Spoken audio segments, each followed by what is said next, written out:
আসসালামু আলাইকুম রহমতুল্লাহি ওয়া বারাকাতুহু। আশা করি সকলে ভালো আছেন। পরন্ত এই বিকেলে আমি ইমান দীপ্ত একটা ঘটনা সবার সাথে স্টোরি শেয়ার করতে চাই। আমরা বই পুস্তকে অনেক পড়ালেখা করি, যেমন আমি আমার কথাই বলি।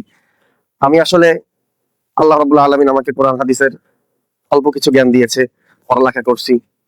কিন্তু পড়ালেখার বইয়ের মধ্যেই সব শিক্ষা সীমাবদ্ধ থাকে বিষয়টা এমন না। অনেক ঘটনা এমন আছে যেগুলির মাধ্যমে মানুষের আসলে ইমান আরো বেড়ে যায়। এই খুব রিসেন্টলি আমার সাথে একটা ঘটনা ঘটছে।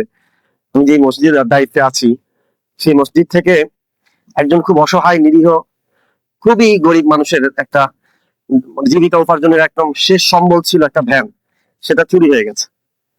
তো চুরি হয়ে যাওয়ার পরে সে অনেক টাকা ঋণ, এবং তার ফুল ফ্যামিলি, তার ছেলে পেলে যেগুলো আছে বিবাহ শাদী করছে, সকলেই তার উপরেই, সকলের রিজিকের ব্যবস্থা তার মাধ্যমে আল্লাহ তাআলা করে দেন। তো সে খুব নাজুক পরিস্থিতিতে ভ্যান হারাই যাওয়ার পরে স্ট্রোক করছে, খুবই অবস্থা খারাপ, করুন। এমন অবস্থা, আমি তাকে জিজ্ঞেস করলাম, চাচা, আমরা কিছু টাকা পয়সাকে দিয়ে যদি হেল্প করতে চাই, তাহলে বিষয়টা আপনি কেমন দেখেন? এই জায়গাটাই হলো বক্তব্য। এই জায়গাটাই, এই কথাটা শোনার সাথে সাথে চাচার প্রচন্ড জ্বর এবং উনি স্ট্রোক করছে। এর মধ্যেও উনি অসুস্থ অবস্থায় একটা কথা বললেন, যে কথাটা খুবই বাস্তব এবং খুবই সুন্দর। কথাটা উনি বললেন যে, চাচা, আমি যদি আপনাদের কাছ থেকে এই সাহায্যটা নিই, হয়তো আল্লাহ তাআলা আমাকে যে আরো বড় সাহায্য করতে চাইছে, সেই সাহায্যটা বন্ধ হয়ে যাবে। তখন আমি খুব গভীরভাবে, মানে খুবই আবেগপ্লুত হয়ে কথাটা শুনলাম।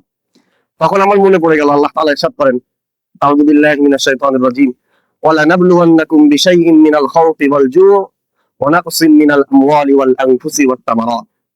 আল্লাহ তাআলা বিভিন্ন মানুষকে বিভিন্নভাবে ঈমানদারদেরকে পরীক্ষা নিবে। এই যে সম্পদ ক্ষয়ে যাওয়া, নষ্ট হয়ে যাওয়া, এটাও আল্লাহ তাআলার একটা পরীক্ষা।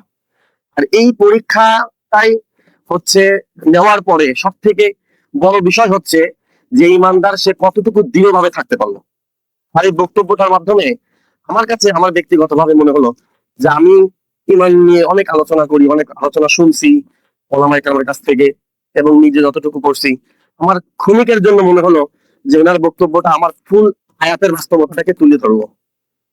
যে তার সম্পদ হারিয়ে গেছে, তারপরেও সে পরীক্ষার মধ্যে আল্লাহ তাআলার সাহায্য থেকে সে মাহরুম না। আল্লাহ তাআলার কাছ থেকে সে নৈরাশ হয় নাই। বান্দার কাছ থেকে সে সাহায্য নিলে যদি আল্লাহ তাআলার সাহায্যটা বন্ধ হয়ে যায়, তার ইচ্ছা, তার মনোবল এতটাই দৃঢ়, সে চিন্তা করছে আমি সাহায্য আল্লাহ তাআলার কাছ থেকে নিব। এবং আশ্চর্যজনক বিষয় হচ্ছে, এই বক্তব্যের পরের দিন আল্লাহ তাআলা, সে কল্পনাও করতে পারে না, এমন এক জায়গা থেকে আল্লাহ তাআলা আর যে ভ্যান ছিল বা যার যে রিজিকা উপার্জনের ব্যবস্থা ছিল, তার থেকেও খুব সুন্দর এবং দামি একটা জিনিসের ব্যবস্থা করে দিয়েছে। তো এটা হচ্ছে আমাদের জীবনের শিক্ষা।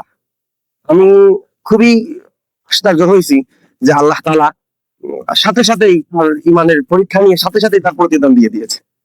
এই জন্য আমরা সকলেই যে যে বিপদে থাকি, অনেক সময় আপসেট হই, হতাশ হই, আমরা কেউ এই হতাশাকে শেষ পরিণতি হিসেবে রাখবো না। আমরা সর্বশেষ আল্লাহ তাআলার উপরে ভরসা রাখবো। আল্লাহ তাআলা অবশ্যই আমাদের কোনো না কোনো ব্যবস্থা করে দিবেন। আসসালামু আলাইকুম।